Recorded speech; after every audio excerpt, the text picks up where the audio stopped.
7:29 de la mañana, estamos de vuelta en Altavoz, en Vital y también en Tribu Televisión, Canal 20. Estamos ya con la doctora Mónica Yaya. Ella es abogada, ella es especialista en licitaciones, además analista política. Muy buenos días, doctora Mónica Yaya, bienvenida a Altavoz. Bienvenida, doctora. Muchas gracias, me siento siempre bienvenida aquí en Altavoz. Les agradezco muchísimo y saludo a todos los peruanos del Perú y del extranjero que nos están escuchando. Muchísimas gracias. ¿Qué opinión le merece a usted el que la Fiscalía haya abierto investigación contra este exfuncionario del Congreso, Jorge Torres Arabia, por el presunto delito de explotación sexual? ¿Estamos llegando a una decadencia en el Congreso para que salden este tipo de casos? Yo creo que la parte positiva de esta situación es precisamente que sean evidentes. Yo también trabajé en el Congreso de la República y en el Congreso de la República, no todos los congresistas obviamente, pero en el Congreso de la República ciertamente yo notaba algunas situaciones extrañas, abusos que se cometían contra hombres y contra mujeres, ¿no? ¿Qué tipo de abusos, doctora? Bueno, por ejemplo, era prácticamente normal que se les recorte el sueldo. Eso no se puede A mí normalizar. nunca me recortaron, gracias a Dios, y en eso yo agradezco al congresista Javier Velázquez, que fue quien me llevó a trabajar al Congreso como su asesora. Nunca me sucedió, pero yo lo escuchaba, ¿no? Era prácticamente normal. Y también ciertamente era normal ver que algunas personas que no reunían los requisitos para ejercer un cargo tan importante como ser asesora en el Congreso, por algunas razones desconocidas ocupaba esos puestos importantes. Entonces, lo que ha salido ahora es, como les digo, viendo la parte positiva, es la evidencia de algo que siempre ha sucedido en el Congreso, siempre. Hay congresistas que utilizan sus puestos para tener favores sexuales, para tener allí, y no es la primera vez que sabemos, para tener allí a sus parejas sentimentales, a sus parejas ocasionales. Entonces, yo creo que, bueno, esa denuncia tiene que seguir su curso y así como hubo pues una recatafila de denuncias de congresistas mochasueldos, ojalá que ahora salgan pues más casos, que se evidencien más casos en los que los congresistas utilizan recursos del Estado para hacerse los galanes con billetera ajena. Y en ese Congreso hemos visto incluso una violación ocurrió en el mismo Parlamento, ¿no? Así es. Miren, es lamentable, pero en política se intercruzan siempre algunas situaciones. Fue condenado a 3 años de prisión. Algunas situaciones desagradables, ¿no? En donde yo digo, el poder, las ansias de poder, algunas adicciones como las drogas y algunas situaciones como las sexuales son prácticamente objeto de tráfico en algunas instituciones, y no solamente estamos hablando del Congreso. Claro, ahora si no hablamos también, a todo nivel. También veamos lo del ex premier Otárola, ¿no? ¿Usted qué le parece ese caso, doctora? Porque más allá de la nariz de Dina Boluarte, cuando él menciona eso, fue precisamente citado a la Comisión de Fiscalización por estas contrataciones ilegales que hizo su expareja, y además Yaciré Pinedo, que muchos descalifican lo que ha denunciado, pero ha denunciado algo grave, que él ha abusado físicamente y sexualmente, ¿no? El hecho que la señora Yaciré Pinedo no haya tenido una conducta que nos haya gustado, no quiere decir que descalifiquemos una denuncia por abuso sexual, que precisamente por esa conducta que a nosotros no nos parece pues correcta, no es posible que por eso descalifiquemos una denuncia tan grave como la del abuso sexual. ¿Usted cree que se ha descalificado de manera muy rápida? Yo creo que sí, también porque de alguna manera pienso que esa misma situación fue utilizada contra Otárola precisamente en momentos en los que la presidenta Dina Boluarte estaba en apuros, ¿no? Porque ese tema de Otárola estaba prácticamente dormido. Claro, pero no precisamente solo ella, ¿no? Hay como 2 amigas más, si no me equivoco, ¿no? Más. Que han recibido contratos, ¿no? Exactamente. Ay, discúlpenme por favor la falta de humildad, pero antes que salga el tema de la señora Yaciré Pinedo, yo hice una denuncia en la que constaban los nombres aproximadamente de 5 señoritas. 5, con el mismo patrón. Con el mismo patrón. Que les ofrecían puestos públicos, contratos. Después de visitar al premier Otárola, al ex premier Otárola, ¿no? ¡Qué terrible! Y recibí incluso una carta notarial por un mensaje que envié por Twitter. Recibí una carta notarial de una de las involucradas, carta notarial a la que realmente no le di mayor importancia porque lo que yo estaba diciendo era verdad, ¿no? Y ahí quedó. Ojo que estos casos no son recientes, no nos olvidemos de las denuncias que hubo contra Moisés Mamani, Johnny Lescano, el de Freddy Díaz que ya lo has mencionado, también estas declaraciones que tuvo Guido Bellido cuando dijo solo falta que te violen nomás, y así Luis López es congresista también de Fuerza Popular, el otro congresista que era de Alianza por el Progreso, y Luis López Vilela. Entonces hay que tener en cuenta que hemos tenido a lo largo de todo este tiempo, y creo que recién se está visibilizando un poco más el tema en cuanto a las agresiones en contra de la mujer, violación sexual, acoso. Johnny Lescano había sido acusado de acoso, habían sacado audios incluso al respecto, claro. No sé si recuerdan de ese escándalo que hubo claro. En ese momento. Entonces, este es un problema que ha sabido viniendo durante mucho tiempo en varias bancadas y que no se le ha tomado en su momento la importancia de vida para acabar con este problema. Hoy vemos visibilizado esta presunta red de prostitución y proxenetismo en el Congreso, y que, como bien dice la doctora, se está usando estos cargos para pagar favores sexuales. Entonces, ¿a qué nivel están nuestros padres de la patria? ¿A quiénes estamos eligiendo y a quiénes estamos metiendo al Congreso a representarnos? Esto es muy urgente y tenemos que hacer una muy seria reflexión en ello en cara a las siguientes elecciones. Exactamente. Es lamentable. Discúlpenme, estas noticias no me sorprenden. Como les comenté, yo he trabajado, hace 20 años trabajé en el Congreso de la República y veía un desfile de situaciones en las que no se entendía las razones de la contratación de hombres y de mujeres. Entonces, esto no es nuevo, pero es muy bueno que se visibilice, ¿no? Efectivamente, pagan favores sexuales a través de puestos de trabajo en el Congreso de la República, y es por eso que a veces incluso entre los asesores se producen conflictos en donde sale ganando alguien que tiene la preferencia sexual del congresista, y esa es la razón también de la mala calidad de las leyes y de las investigaciones dentro del Congreso de la República. Doctora, sí, quería que mencione usted, reiterar que usted evidenció caso de 5 señoritas que fueron beneficiadas con contratos en el Estado de reunirse con Alberto Otárola. Así es. ¿En qué carteras? ¿En el Ministerio de Defensa, por ejemplo? Algunas en la misma presidencia del Consejo de Ministros, exactamente.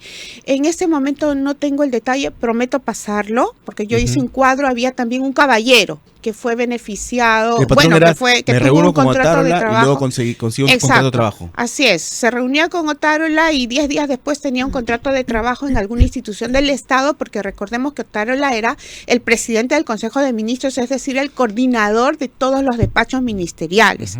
Entonces no necesariamente tenían contrato dentro de la presidencia del Consejo de Ministros, sino en el Ministerio de Justicia, en el Ministerio de Defensa, por ejemplo. Prometo mandar ese cuadro que lo hice apenas unos meses después que Otárola asumió el cargo. Claro, y tengamos en cuenta que también ellos pueden designar como personal de confianza. Sin embargo, lo que hay que revisar es si estas personas cumplen con los requisitos, los términos de referencia para el puesto para los que han sido designados. Eso es lo primero, pero antes, bueno, eso es importante, discúlpame, pero antes hay que revisar algo, porque tú sabes que cada vez que hay alguna denuncia sobre actos de corrupción, porque estos serían actos de corrupción, cada vez que hay una denuncia de actos de corrupción, la presidenta Boluarte y sus ministros dicen, no, se ha cumplido con todos los procedimientos. Lo mismo, por ejemplo, que se dice en el OCE, el Organismo Supervisor de Contrataciones del Estado, cuando alguien tiene una sospecha de que algún proveedor ha ganado de malas maneras una buena una licitación millonaria. Siempre dicen,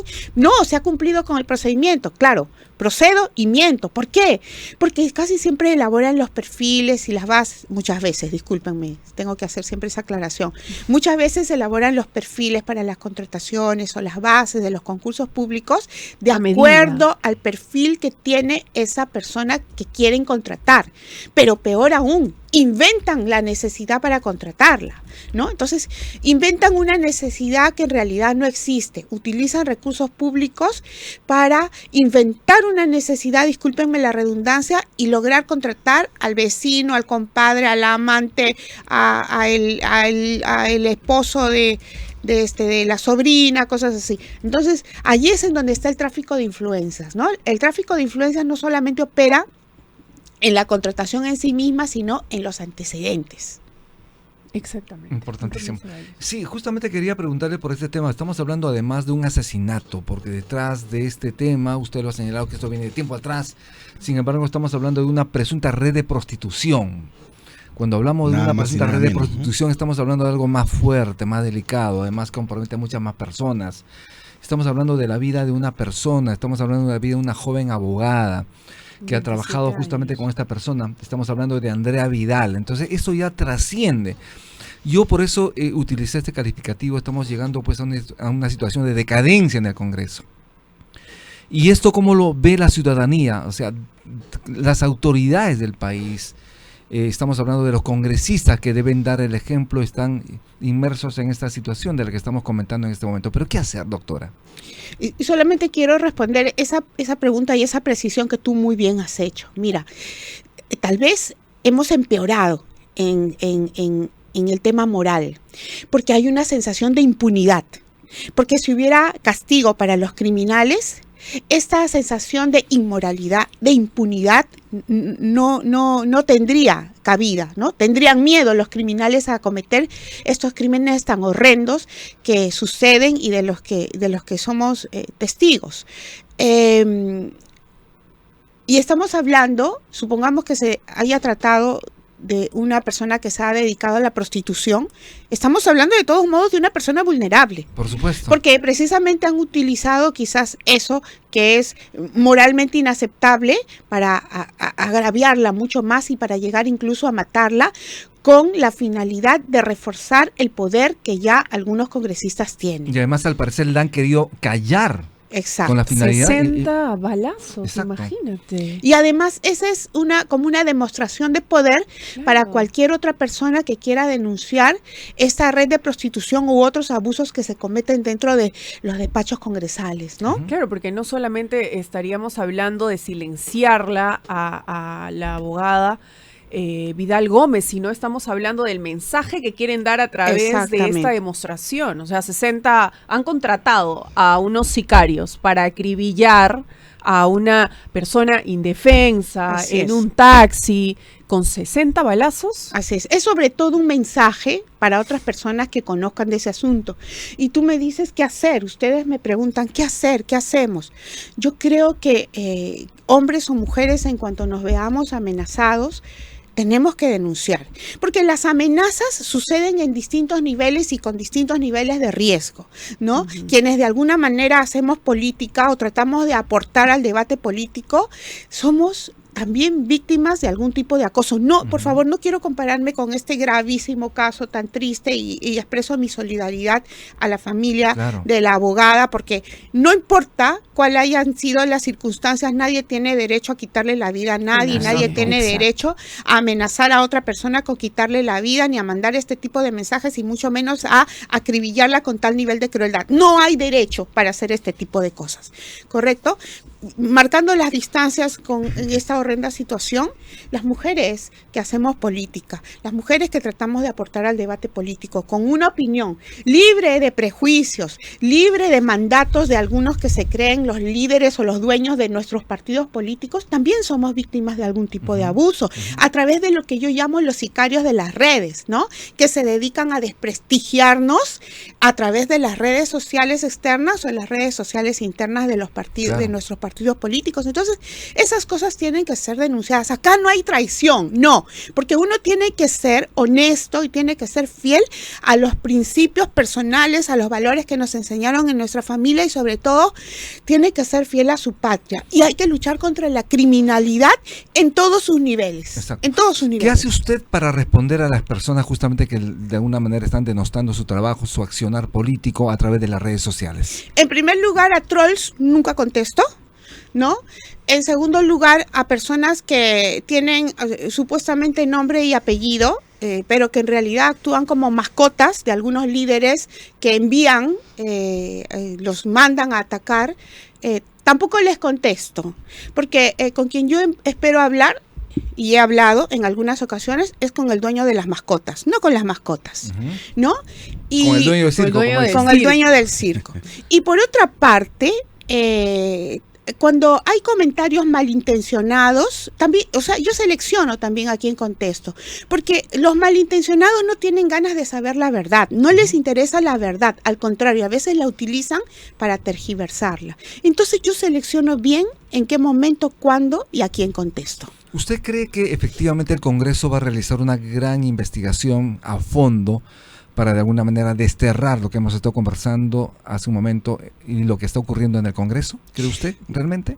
Yo espero que sí. Yo conozco dentro del Congreso de la República a hombres y mujeres, y sobre todo a mujeres muy valiosas que tratan, aun cuando tienen una lucha solitaria, tratan de hacer valer la verdad y la justicia. Precisamente ayer conversé con una de ellas que me comenta sobre algunas situaciones incómodas que suceden, y ella está tratando de imponer justicia dentro del cargo que le corresponde, ¿no? Entonces yo confío, mira, a veces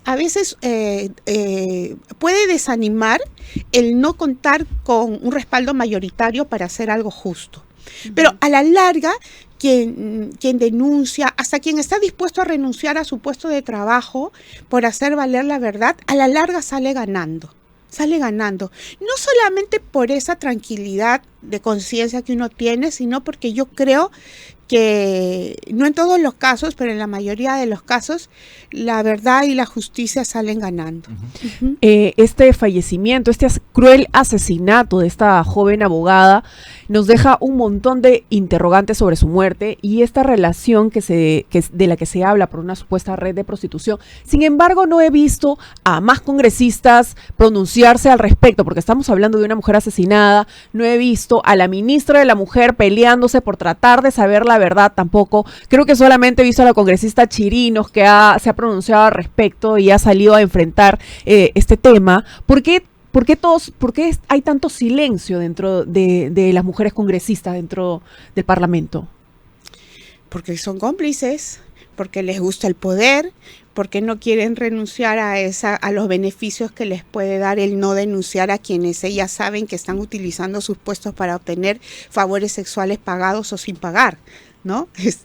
Simplemente por esas ansias de mantener esa cuota de poder que tienen. Tanta indiferencia.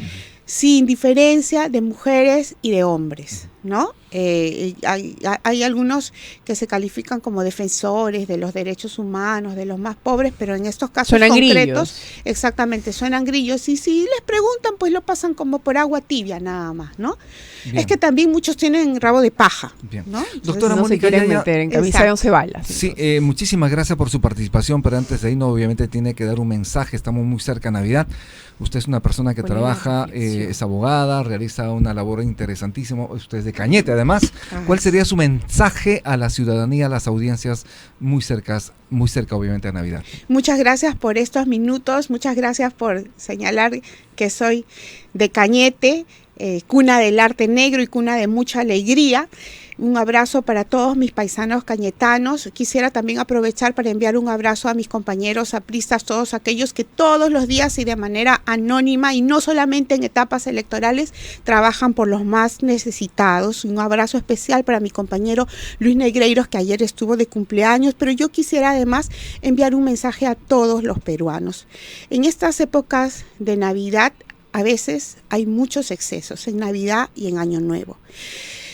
Creo que sobre todo ahora, pero además durante todo el año, nosotros debemos trabajar por nuestra paz. ¿Y cómo empezar a trabajar por nuestra paz interior?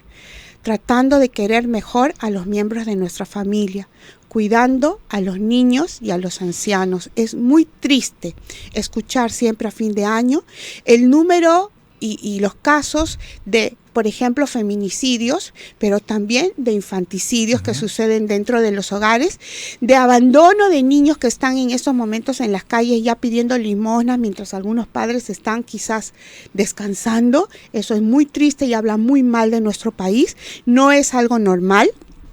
Tenemos que estar en esta Navidad presente con los niños, pero los padres tienen que estar siempre con los hijos, y yo espero que estas noticias tan terribles sobre asesinatos de niños se reduzcan en nuestro país y que nuestras autoridades realmente trabajen por la paz para el Perú, por la paz para todos los peruanos, y sobre todo también trabajen por su propia paz interior. Tratemos de ser cada día mejores personas para que nuestro país también sea mejor. Muchas gracias. Muchísimas gracias, doctora. Estuvimos con la doctora Mónica Yaya, abogada, analista política. Hacemos una breve pausa y retornamos en Altavoz en Vital 91.1 FM y también en Tribu Televisión. Ya volvemos.